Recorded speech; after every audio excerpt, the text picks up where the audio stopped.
గౌరవనీయులు పెద్దలు మాజీ మంత్రివర్యులు చేసిన గౌరవ శాసనసభ్యుల వారిని సాధారణంగా వేదికకు ఆహ్వానిస్తున్నాము.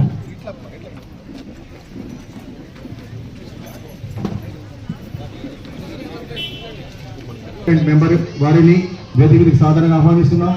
కిరణ్ కుమార్ గారు, ex ward councillor, D R C Kumar గారు, ex ward councillor, Shri TDP president Shri Krishnamurthy గారు, ఎక్స్ కౌన్సిలర్, శ్రీ శ్రీధర్ గారు, శ్రీ గంగమ్మ టెంపుల్ చైర్మన్ గారిని ఈ సైకిల్స్ పంపిణీ కార్యక్రమం విచ్చేసినటువంటి మన పలమనేరు అభివృద్ధి ప్రదాత ప్రీతం నేత పెద్దలు గౌరవ శాసనసభ్యులు అమర్నాథ్ రెడ్డి గారు వారికి వేదిక పైన ప్రతి ఒక్కరికి పేరు పేరున ధన్యవాదాలు తెలియజేసుకుంటున్నాను.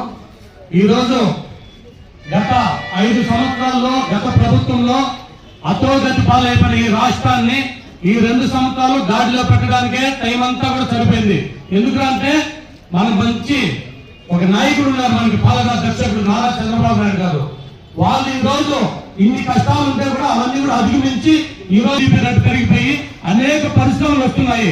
గతంలో మనం చూసినాము, మన ఎమ్మెల్యే గారు పరిశ్రమ శాఖ మంత్రిగా ఉన్నప్పుడు ఏ విధంగా ఆంధ్రప్రదేశ్ క్యూ కట్టినాయో అదే విధంగా ఈ రోజు కూడా మన ఆంధ్రప్రదేశ్ కి పరిశ్రమలు తరలి వస్తున్నాయి. అందులో భాగంగానే ప్రతి అవకాశంతోనే ఈ రోజు ఈ సైకిల్స్ పంపిణీ కార్యక్రమం జరుగుతోంది. ఎక్కడా కూడా పొల్యూషన్ ప్రాబ్లం పర్యావరణానికి ఒక పరిరక్షణ కోసం ఈ సైకిల్తో వాడుకుంటున్నాము.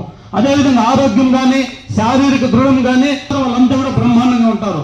అతని కూటమి కూడా ఉంటాయి. నేను సైకిల్ ఒకటే చెప్పలా, ఇంకా ఏ ఎంపీలు వచ్చినా కూడా ఇక్కడ మన అమర్నాథ్ రెడ్డి గారు మనకంతా ఆయన ఎప్పుడు కూడా మన పలమనేరు గురించి ఎంత ఆలోచన చేస్తారో మనమంతా కూడా వాళ్ళకి ఏకదాటిగా మద్దతు ఇచ్చినామంటే ప్రతి ఒక్క ప్రయోజనం మనకు చేకూరుతుంది, ప్రతి కుటుంబము బాగుంటుందని ప్రతి ఒక్కరికి తెలియజేస్తూ ఏ ఎన్నికలు వచ్చినా కూడా కోటి మద్దతుల్లో కూడా మీరు బలపరిచినారంటే మీకు అభివృద్ధి అనేది ఇంకా బ్రహ్మాండంగా ఉంటుంది.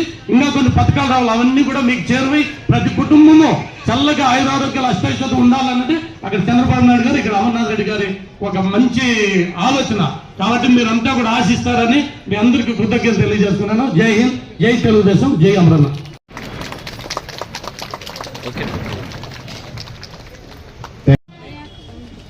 మున్సిపల్ అధికారులు, కూటమి పార్టీలకు సంబంధించినటువంటి నాయకులు, పత్రికా విలేకరులకు నమస్కారం. అదేవిధంగా ఈ కార్యక్రమంలో భాగస్వాములైనటువంటి సోదరీమణులందరికీ కూడా హృదయపూర్వక నమస్కారం. ఈరోజు ఇదివరకే ఈ మెప్మాకు సంబంధించినటువంటి అధికారులు కానీ మెప్మాకు సంబంధించి మహిళా సోదరీమణి కూడా ఏ రకంగా ఈ కార్యక్రమాలు జరుగుతుందో చెప్పడం కూడా జరిగింది. ఎన్నికలకు ముందు చెప్పినటువంటి మాటలు ఏవైతే ఉన్నాయో ఈరోజు ప్రమాణంగా అవన్నీ కూడా అమలు చేస్తూ ఉన్నారు. ఆ సూపర్ 6 పథకాలన్నీ కూడా అమలు చేయడం జరుగుతూ ఉంది. ఈరోజు ఉచితంగా కూడా 3 గ్యాస్ సిలిండర్లు వేయడం కానీ, తల్లికి వందనం కార్యక్రమం కింద ఎంతమంది పిల్లలు ఉంటే అంతమందికి కూడా మనకు డబ్బులు వేసేటువంటి కార్యక్రమం కానీ, అదేవిధంగా ఫ్రీ బస్సులో మీరు ఎక్కడికి పోయినా కూడా ఈరోజు బస్సులో టికెట్ లేకుండా ఫ్రీ బస్సు కార్యక్రమాన్ని ఉపయోగించుకోవడం కానీ, ఇటువంటివన్నీ కూడా చెప్పినటువంటి మాట ప్రకారం మహిళా సోదరీమణులకు ఉపయోగపడేటువంటి కార్యక్రమాలు కూడా అమలు చేయడం జరుగుతాం. ఇవన్నీ ఎందుకు నేను చెప్పాల్సి వస్తుందంటే ఈరోజు ఆర్థిక పరంగా ఈ రాష్ట్రం ఇబ్బందుల్లో ఉంది. గత ప్రభుత్వం చేసినటువంటి ఆర్థిక విధ్వంసం వల్ల పూర్తిగా కూడా ఇబ్బందులతో కూడుకున్నటువంటి పరిస్థితుల్లో ఉండినా ఈరోజు మహిళా సోదరీమణులకు ఏవైతే ఆ రోజు మాట చెప్పారో ఈ కూటమి ప్రభుత్వం ఆ మాటని పూజా తప్పకుండా పాటించేటువంటి కార్యక్రమం చేయడమే కాకుండా మన పట్టణానికి సంబంధించి దాదాపు అన్ని ఎక్స్టెన్షన్ ఏరియాస్ మొత్తం కూడా ఈరోజు ప్రభుత్వం నుంచి కూడా నిధులు తీసుకొచ్చి అవన్నీ కూడా మనకు సిమెంట్ రోడ్లు కానీ డ్రైన్లు కానీ మనకు ఈ యొక్క మున్సిపాలిటీకి సంబంధించినటువంటి కార్యక్రమాలు కూడా అంచెలంచెలుగా కూడా కార్యక్రమాలు చేయడానికి ప్రయత్నాలు జరుగుతూ ఉన్నాయి. కాబట్టి వీటన్నింటినీ కూడా మీరు బాగా ఉపయోగించుకోమని మరొకసారి ఈ సమావేశంలో ఉన్నటువంటి మహిళా సోదరీమణులందరినీ కూడా కోరుకుంటూ నాకు అవకాశం కల్పించిన మీకు హృదయపూర్వక ధన్యవాదాలు తెలియజేసుకుంటూ సెలవు తీసుకుంటున్నా. జై హింద్.